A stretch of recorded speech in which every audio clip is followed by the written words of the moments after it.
Agora eu acho que é uma coisa que vai tocar bem para nós, né? Os cristãos primitivos. Nós falamos dos líderes. Nós falamos antes dos homens que estiveram à frente da igreja, dos principais líderes. E os principais líderes sempre escrevem muito. É engraçado isso, né? Provavelmente daqui a 200, 300 anos, certamente nós vamos estar... nós não, né? Porque daqui a 200, 300 anos acho que eu não vou estar aí.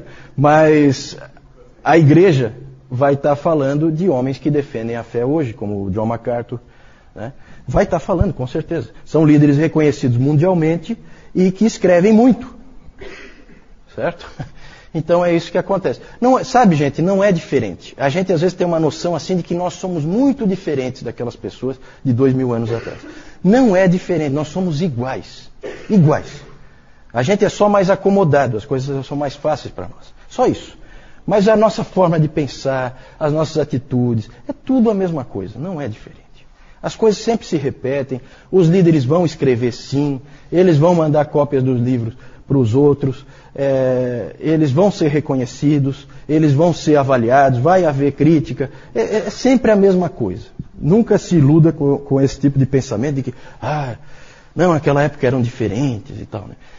Não, gente, é sempre a mesma coisa. Claro que lugares em que não há civilização, aí é diferente, né? Uma tribo indígena lá em que é tudo muito arcaico, aí sim, aí é uma vida diferente.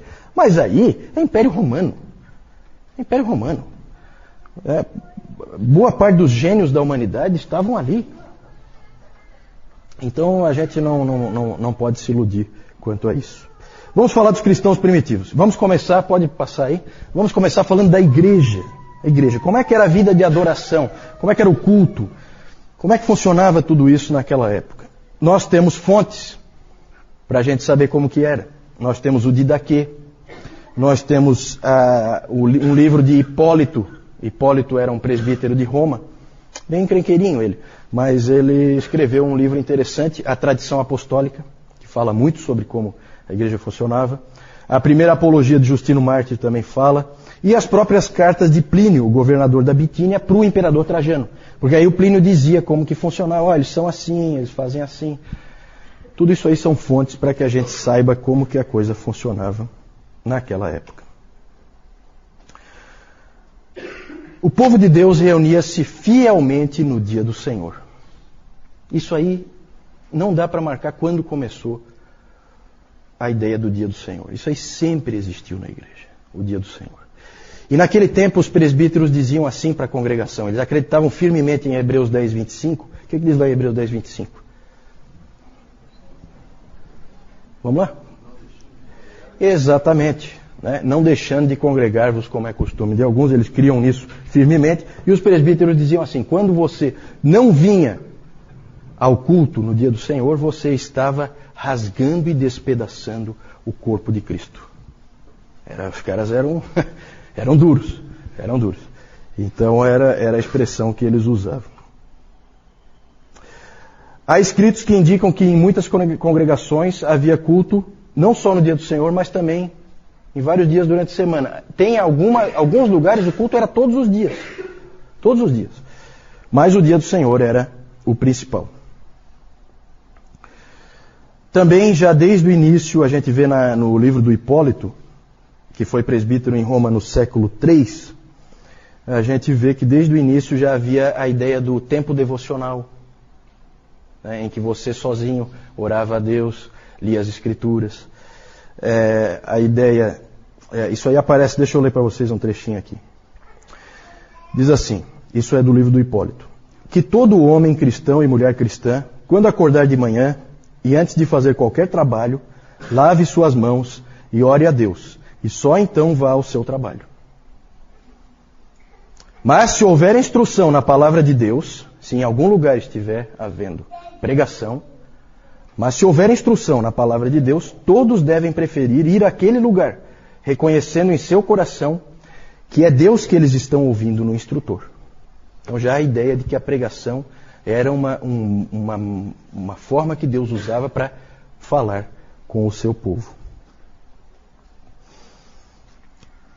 Que mais que ele diz? Quando houver um dia em que não há instrução, que cada um pegue um livro santo e leia-o suficientemente. Essa era a ideia. As referências mais antigas ao dia do Senhor já usam o termo primeiro dia. No primeiro dia da semana. Sempre foi primeiro dia, tá? Essa história de que tinha que ser no sábado. Então, ninguém é judeu, tá, gente? Sempre, se você é cristão, é primeiro dia. Esse debate é um debate tão... O Newton já falou sobre isso. É um debate tão assim, árido, desnecessário. A igreja nunca usou o sábado. Sempre foi o dia do Senhor, sempre foi o domingo. O Justino Marte, já na sua primeira apologia, ele já fala que nós cristãos nos reunimos no dia do sol. Certo? Era como eles chamavam o dia. Tá? Então ele tá só dizendo domingo, ele não está dizendo nada não é nenhuma referência pagã não, tá, gente? E ele dizia que isso era porque no primeiro dia Deus estabeleceu a ordem no meio do caos. E também com os cristãos, no primeiro dia, ele ressuscitou a Cristo e estabeleceu a nova criação. Ali. Essa é a justificativa, tá? Para ser no primeiro dia, pelo menos assim que eles usavam. Aí uma parte que vocês não vão gostar muito, alguns de vocês aí. As reuniões eram sempre muito cedo. Muito cedo. Sempre antes do sol nascer. Sempre. Eles diziam que era na hora do canto do galo. As reuniões ocorriam, o culto era nesses horários, sempre muito cedo. Por que isso será, hein? Provavelmente porque as pessoas tinham que trabalhar, certo? Porque não existe essa folga que nós temos hoje. Isso aí nós vamos ver por que existe hoje. Ou também pode ser também por uma questão de privacidade, para se proteger. Em alguns lugares pode ter tido esse elemento também. Eles se reuniam em casas, não existiam templos, igrejas, isso aí é uma coisa que vem muito depois. Então eles se reuniam em casas, normalmente era a casa do próprio pastor, que era adaptada, ele morava numa parte e na outra parte se usava para fazer as reuniões. Então era muito comum derrubar paredes para aumentar o espaço, né, e poder reunir as pessoas ali para o culto. Havia sempre leitura da palavra e pregação. A leitura da palavra, pelos registros que a gente tem, não era aquela leiturazinha, vamos ler um salmo. Não, se lia às vezes um livro inteiro das Escrituras. Era às vezes a oportunidade que aquele escravozinho lá tinha de ouvir as Escrituras. Se ele não ouvisse ali, ele não tinha em casa. Então havia essa leitura da palavra e sempre uma pregação. A pregação podia ser em cima de um outro texto das Escrituras ou em cima do próprio texto que foi lido.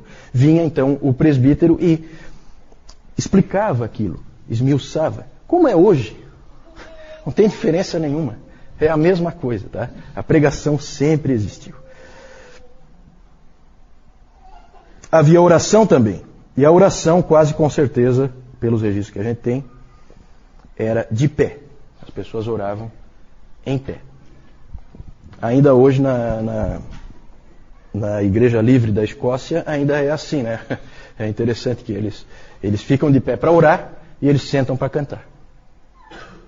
No modelo da igreja primitiva e dos tempos da Reforma também. Na Reforma era assim também, né? Você fica de pé para orar e você senta para cantar.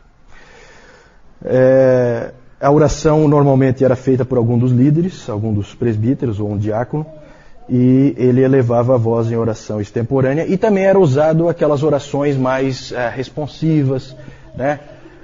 Aquela oração mais litúrgica, que algumas igrejas, não é só a Igreja Católica Romana que tem esse tipo de oração, existem igrejas protestantes que têm esse tipo de oração, em que, né, oração decorada, vamos dizer assim, em que o indivíduo puxa e a congregação responde e tal. Também isso aí existia.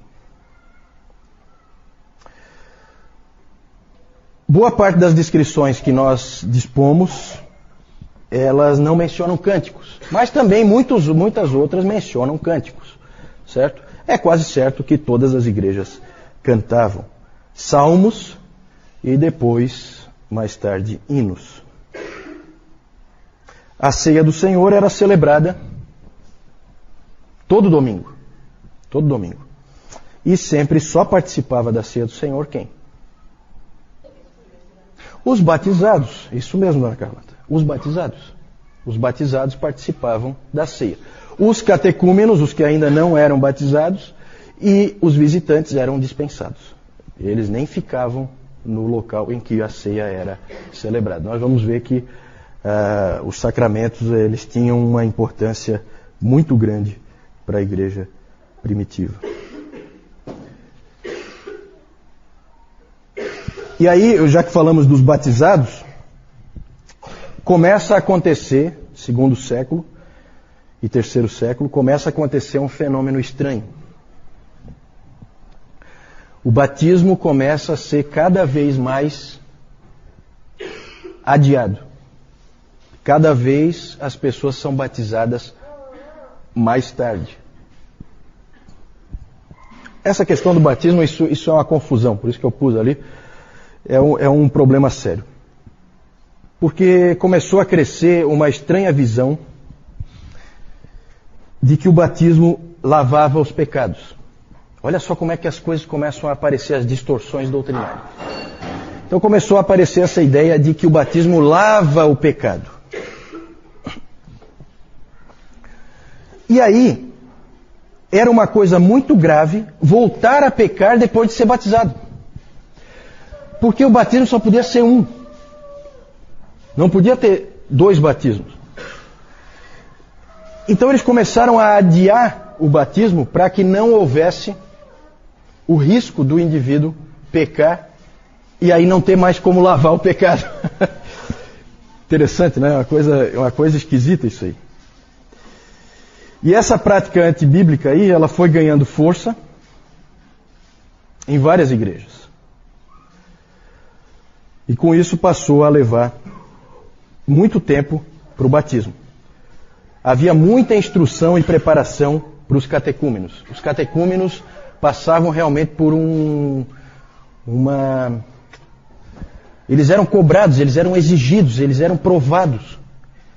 Eles praticamente faziam um seminário para ser batizado.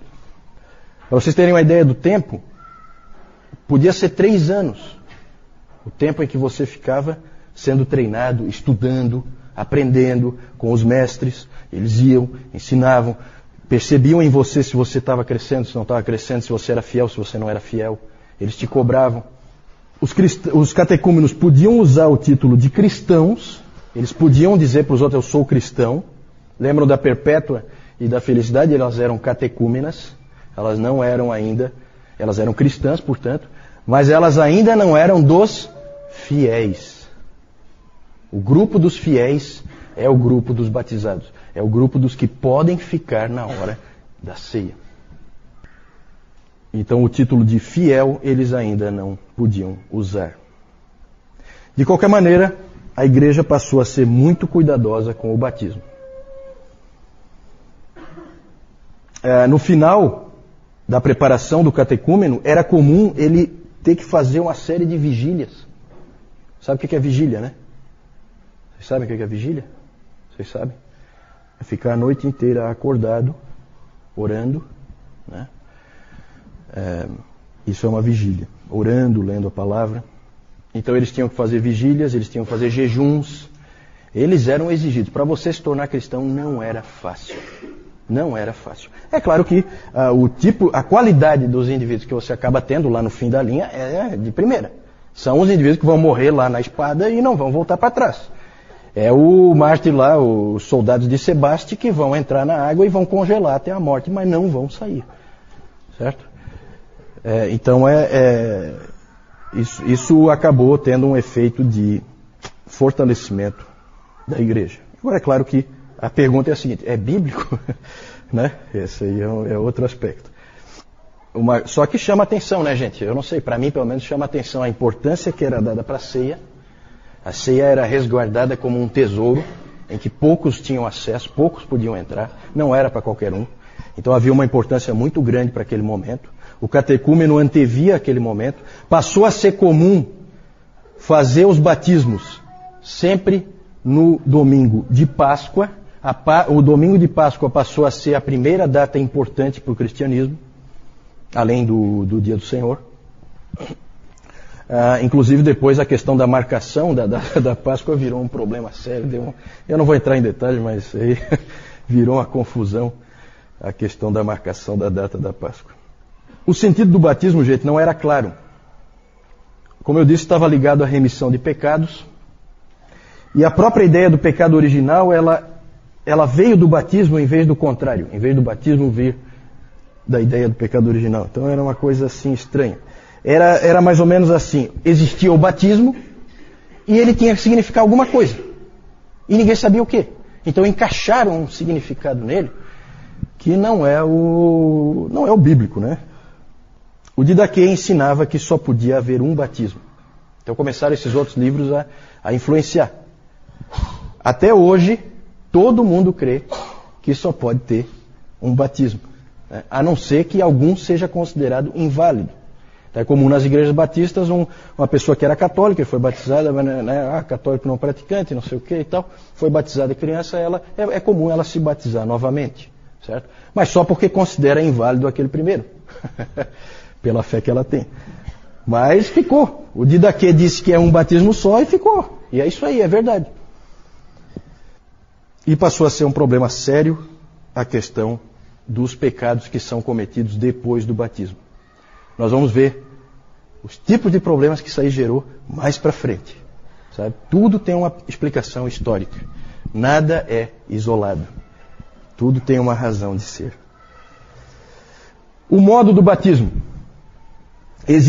Aí é aquela coisa, né? Cada um quer puxar a brasa para a sua sardinha e quer dizer que não, que o modo bíblico, o modo que a igreja sempre usou foi esse aqui, que não sei o que e tal, né? Eu acho que, de novo, a igreja eu acho que já se dividiu tempo demais por causa disso aí. Existem referências no material que a gente tem daquele tempo, referências a batismo por aspersão, referências a batismo por efusão e referências a batismo por imersão. O Didaquê diz que a água tem que ser corrente e que tem que ser fria. Aí começa a aparecer essas coisas assim, né? A água tem que ser quente, aliás, tem que ser corrente e tem que ser fria. E existem várias descrições diferentes de como o batismo era feito. Hipólito diz que em Roma o batizando ficava com água pela altura dos joelhos, e aí ficava a critério de quem estava batizando se achava que ele tinha que mergulhar a cabeça dentro da água, ou se simplesmente se pegava um recipiente assim e fazia por efusão, derramava água na cabeça dele. Tertuliano diz que o batizando era imerso e depois que ele saía era aspergida água nele. Isso aí é um problema, né? Esse aí criou confusão agora. Afinal de contas, é imersão ou é aspersão? Pois é, complicado. Tudo indica que a maneira de fazer era variada e que não era um problema, não era motivo de divisão naquela época. O mais importante era a seriedade com que se encarava o batismo e não como que ele era feito. Então a gente pode imaginar como era a coisa, né, gente? Você ficava 3 anos ali, numa verdadeira batalha para você conseguir se tornar um cristão, e aí começava a chegar o domingo de Páscoa e você fazia jejuns, você fazia vigília junto com o teu mestre, e você antevia aquele momento em que você ia ser batizado e que você então ia entrar pela primeira vez na Câmara dos Fiéis e ia participar da ceia pela primeira vez. É interessante como que a coisa funcionava. Por último, muita confusão no aspecto batismo de crianças. Esse sempre foi um problema também na história da igreja. Continua sendo um problema, batiza, não batiza. O batismo infantil, pelo que se pode ver do ponto de vista histórico, é uma prática bastante antiga, mas sempre foi polêmica. Sempre foi uma prática que gerou todo tipo de dificuldade, porque o batismo sempre gerou todo tipo de dificuldade. O pensamento era muito confuso. Primeira pergunta que os teólogos se faziam: a criança é inocente? A criança nasceu, é inocente? Tem implicação isso aí? Tem. Se ela for inocente, precisa lavar pecado? Não tem pecado, não precisa lavar. Então não precisa batizar. Mas se ela nasce pecadora, aí a abordagem é completamente diferente. Então você vai ter várias formas de ver por parte dos pais. O Tertuliano se opôs ao batismo infantil. Mas o motivo não está muito claro. Ele, na verdade, a preocupação dele era muito mais com aquilo que eu falei antes. Você batiza o bebê e depois ele vai pecar lá na juventude, coisa, e aí? Faz o quê? Então o Tertuliano tinha essa preocupação. Sempre na cabeça a ideia do lavar os pecados. E outros, como Cipriano, lá de Cartago, ele disse que tinha que batizar o mais rápido possível. O Agostinho já tinha dito que a criança nasce pecadora, já tinha deixado isso claro. Ela nasce pecadora e que não demora muito para ela começar a manifestar a natureza pecaminosa dela em pecados visíveis. E o Cipriano também queria assim.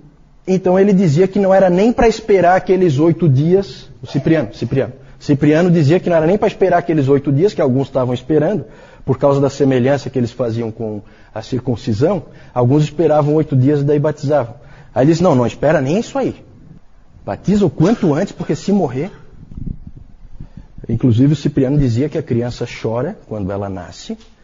Não é por causa de alguma sensação que ela está tendo, ou por causa do parto, ou alguma coisa assim. Não, ela chora porque ela sabe que ela é pecadora. Ele veio com essa pérola. Eu não sei se ele entrevistou bebês ou alguma coisa assim para chegar a essa conclusão, mas é assim, gente. Vejam que na questão do batismo há muita confusão. E ainda hoje há muita confusão, concordam? O batismo, e especialmente o batismo infantil, era uma prática em busca de uma teologia. Eu tenho já a coisa, eu só não sei por que eu faço. Certo? Isso aí gera todo tipo de problema. Depois, com a reforma, essas coisas começam a ser mais aplainadas, as coisas começam a ficar um pouco mais claras. Nós vamos começar a perceber, gente, o quanto nós temos que ser gratos à reforma. Porque a coisa está começando a complicar. E começa cedo. O tipo de pensamento estranho que a gente vê aqui.